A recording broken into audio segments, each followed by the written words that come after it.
చెంచలమ్మ కేశవ అలా బయటకు వెళ్తూ ఉంటారు. ఇక వాళ్ళు బయటికి వెళ్ళబోతూ ఉంటే ఇంతలో సింధూర అక్కడికి వెళ్ళి చెంచలమ్మ గారు ఆగండి.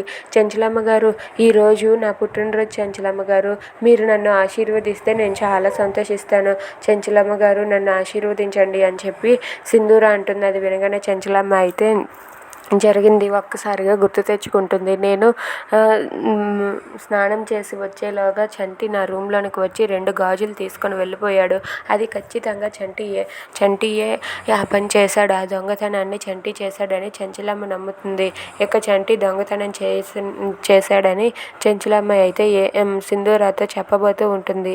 ఇక సింధూర నీ భర్త దొంగ అని చెంచలమ్మ అనబోతూ ఉంటుంది. ఇక సింధూర మాత్రం నా పుట్టినరోజు నాడు నన్ను ఆశీర్వదించండి అత్తమ్మ అని చెప్పి ఇస్తూ ఉంటుంది. అయినా సరే చెంచలమ్మ ఏం మాట్లాడకుండా మౌనంగా ఉంటుంది. ఇక చంటి దొంగతనం చేశాడని సింధూరాకి చెంచలమ్మ చెప్తుందా?